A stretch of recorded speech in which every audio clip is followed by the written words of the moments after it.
I'm Emily, 35, and if you'd asked me a few years ago, I'd have told you my life was just about perfect.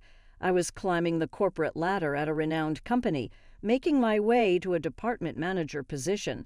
It was during those long hours at work that I stumbled upon something unexpected, something that wasn't part of my meticulously planned career path: love. His name was Jake, a colleague from a different department. He wasn't as high up on the career ladder as I was, but that never mattered to me. Our connection was instant, and before we knew it, our office romance blossomed into something deeper, leading us down the aisle. The company we worked for was supportive. After all, it wasn't a secret affair, but a serious relationship that everyone could see was genuine.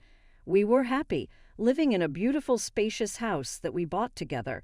It was more than a home. It was a symbol of our future, of the family we dreamed of starting. But our seemingly perfect life wasn't without its cracks. The main issue was our earnings. I always earned more than Jake, and while it never bothered me, it was a thorn in his side. One chilly evening, as we sat in our living room, Jake brought it up yet again. "Em, does it ever get to you, the whole money thing?" he asked, his gaze fixed on the dancing flames in the fireplace. "No, Jake, it really doesn't. I love you, not your paycheck. We're in this together, remember," I replied, trying to reassure him. He let out a long sigh. "I just feel like I should be the one bringing in more, you know. It's not traditional." I reached for his hand, giving it a gentle squeeze.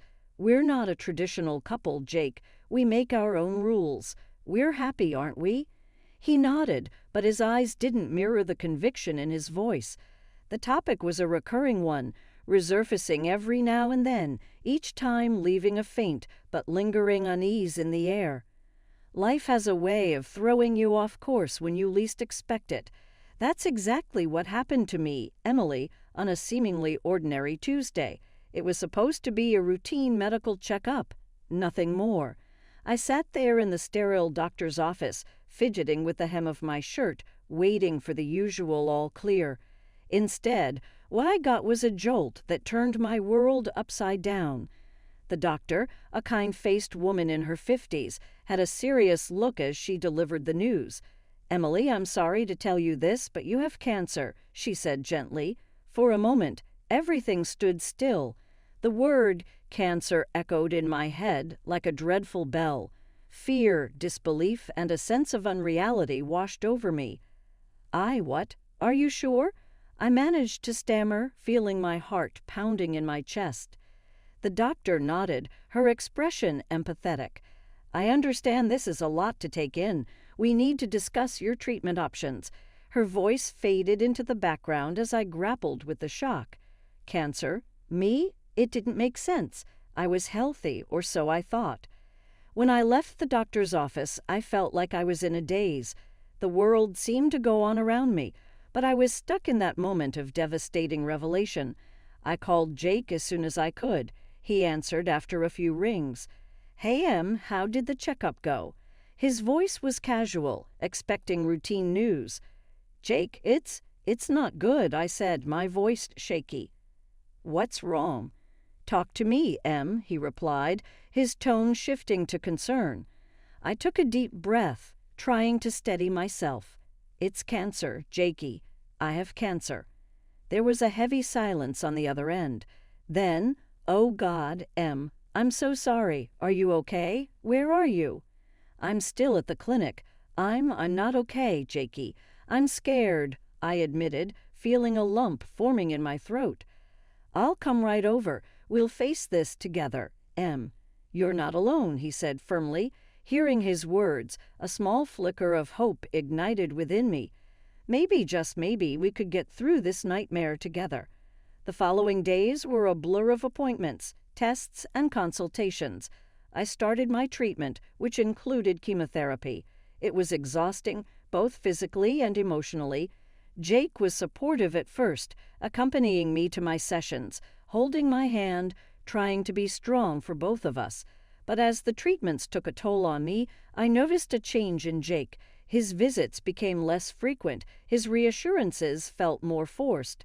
Whenever I asked him why he couldn't come, he always had the same excuse. "Work is just crazy right now, I'm so tired by the end of the day," he'd say over the phone. I tried to understand, to be sympathetic. After all, he was dealing with this in his own way, too. But deep down, I couldn't shake off the feeling of growing distance, the creeping sense of loneliness that started to envelop me. In those moments of solitude and struggle, I found an unexpected source of strength: my parents and my best friend, Lisa.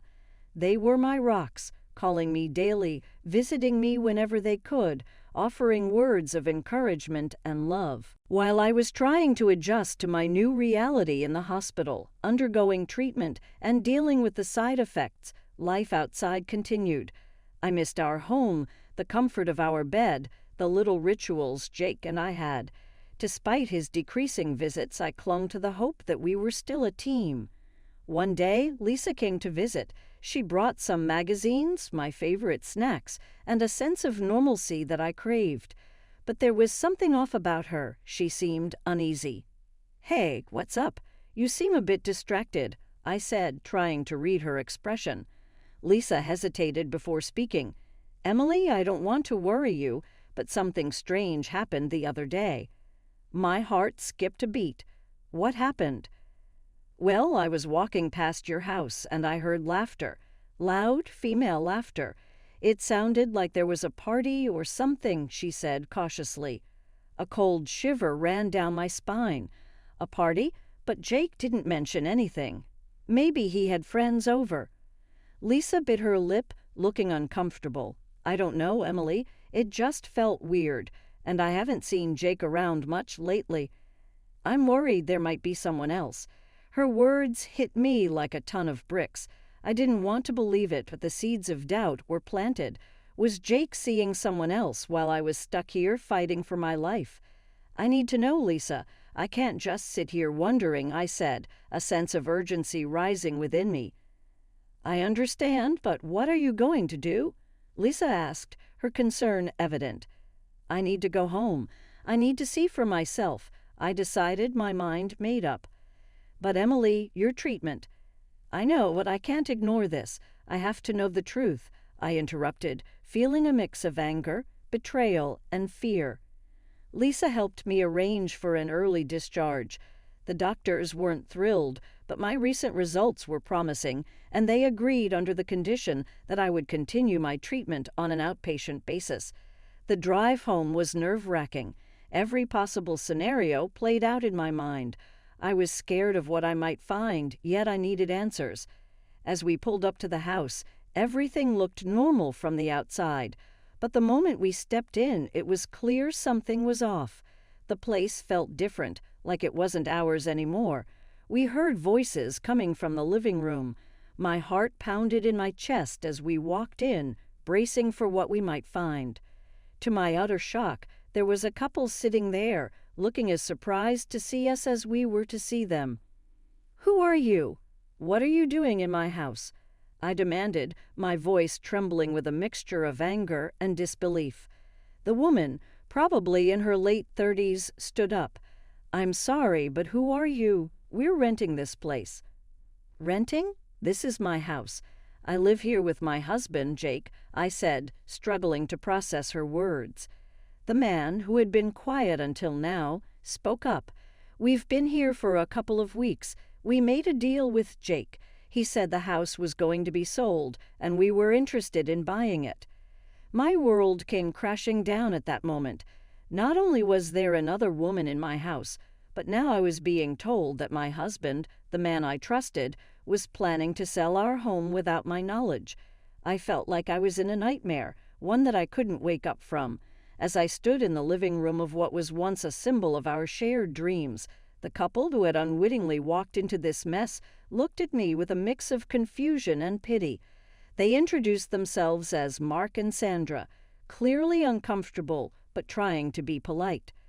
I could hardly focus on their words. My mind was in turmoil. "Please, can you call Jake? I need to speak to him," I said, my voice shaky but firm. Mark nodded, taking out his phone. "Of course, I have his number. He said to call if we needed anything." The wait for Jake to arrive was agonizing. My heart raced with a cocktail of emotions: anger, betrayal, disbelief.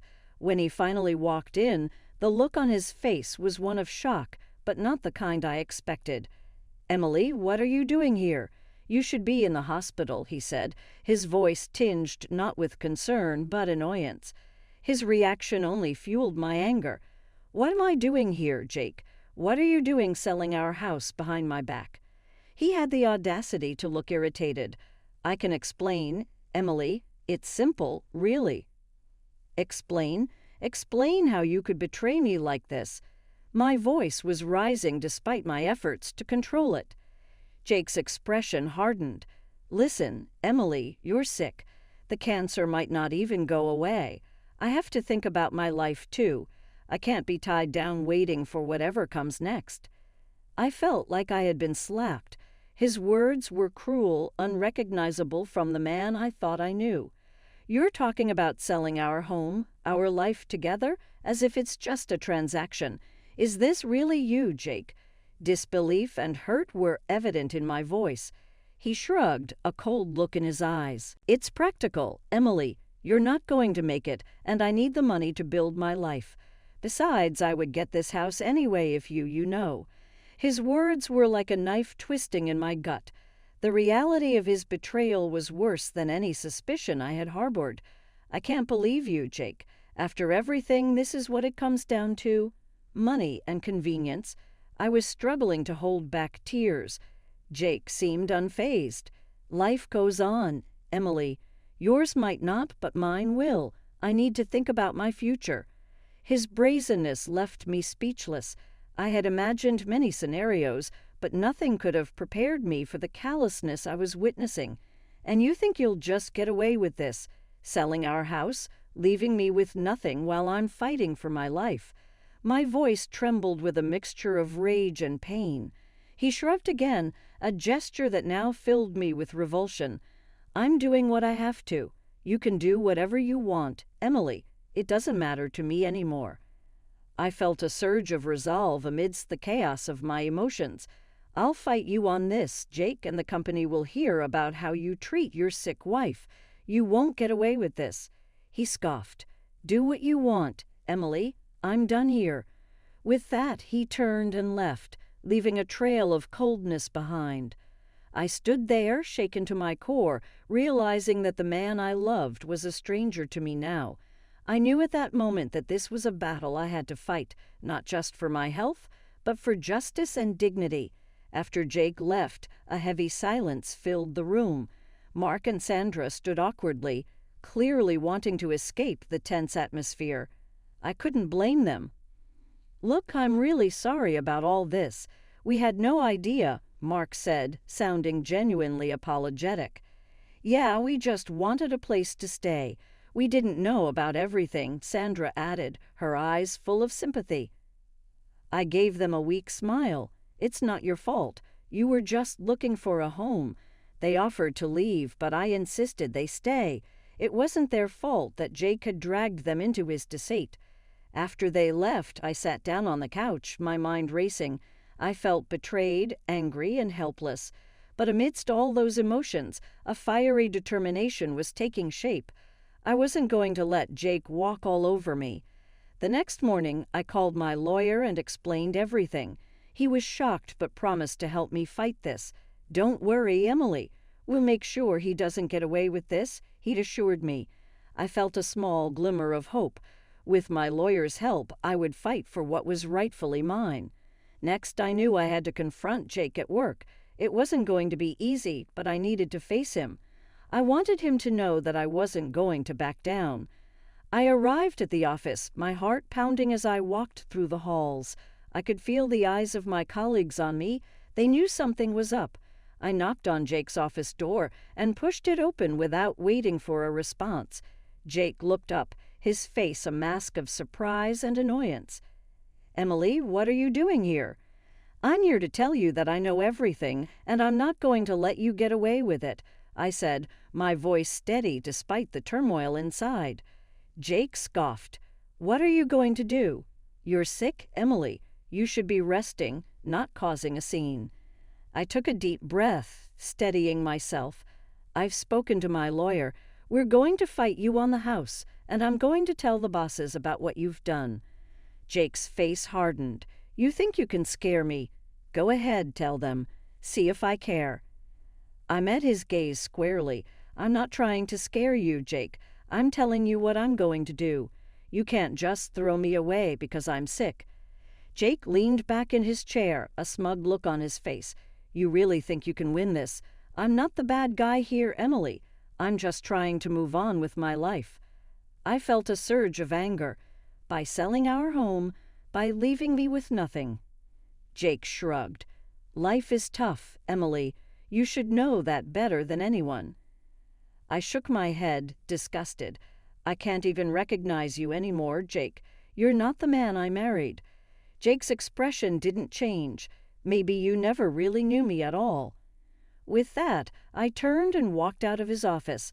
I had said what I needed to say. Now it was time to fight. In the days that followed, my life turned into a whirlwind of paperwork, meetings, and strategy sessions. My health was improving, but my battle was far from over. With each passing day, I gathered more evidence to support my claim to the house.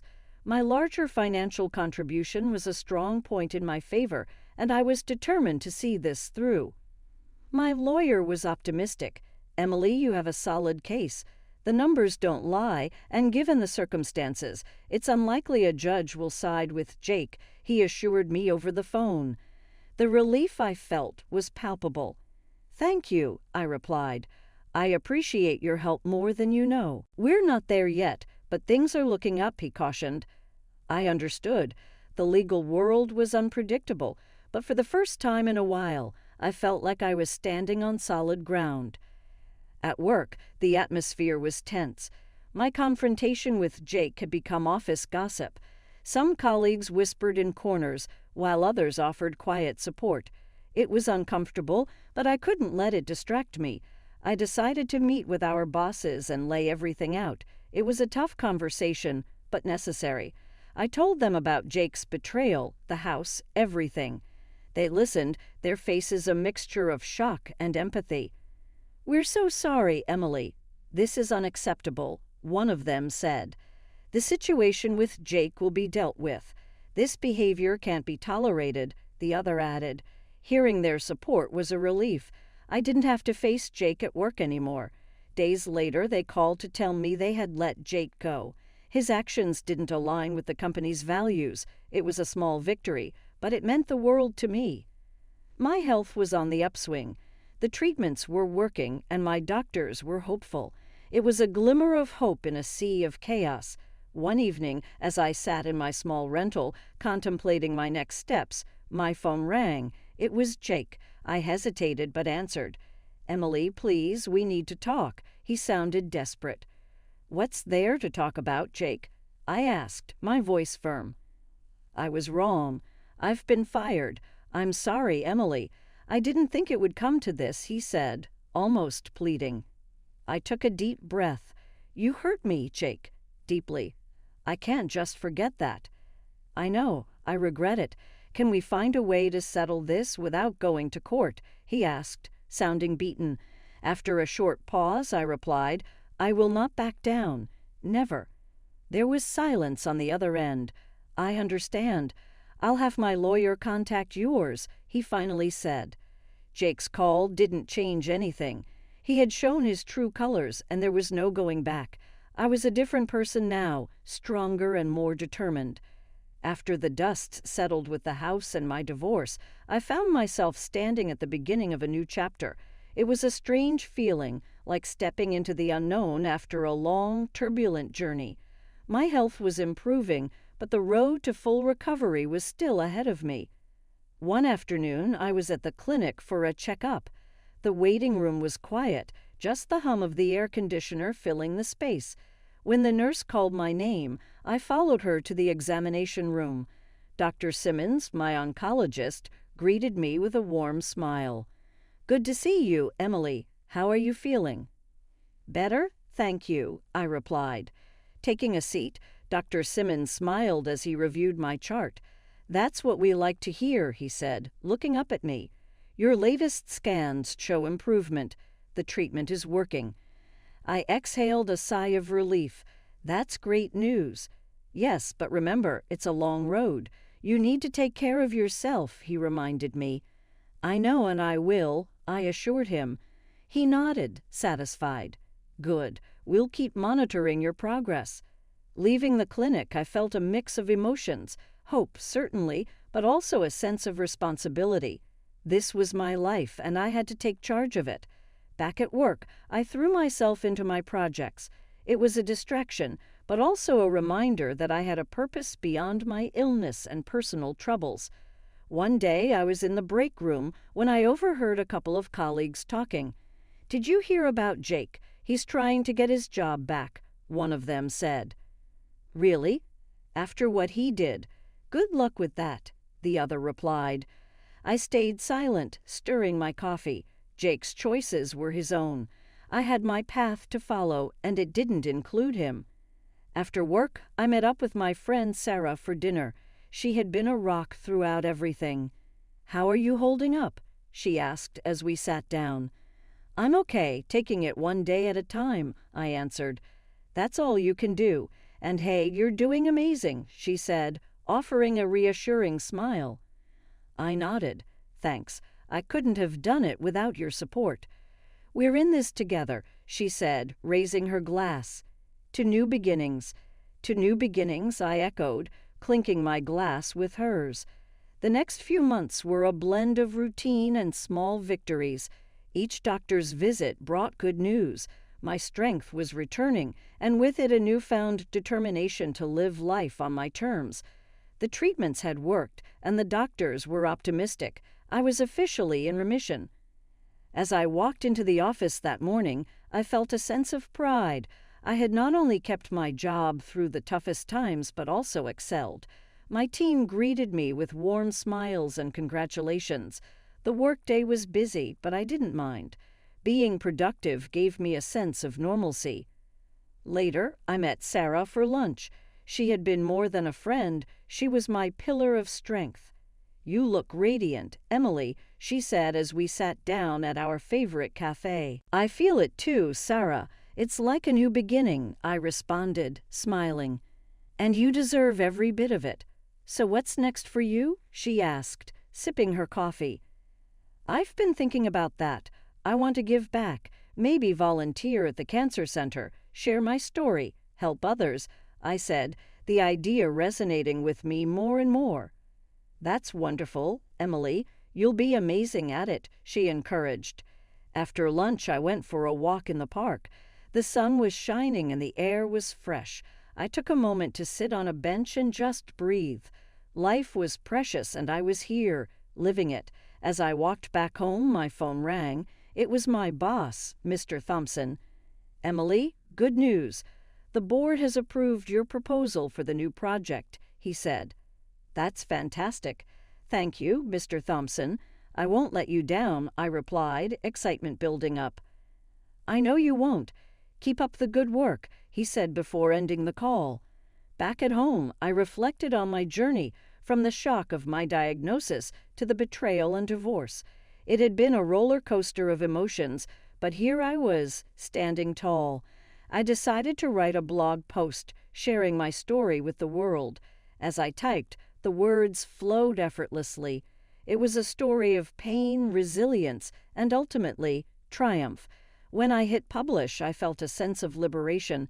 My story was out there, and if it could inspire even one person, it was worth it.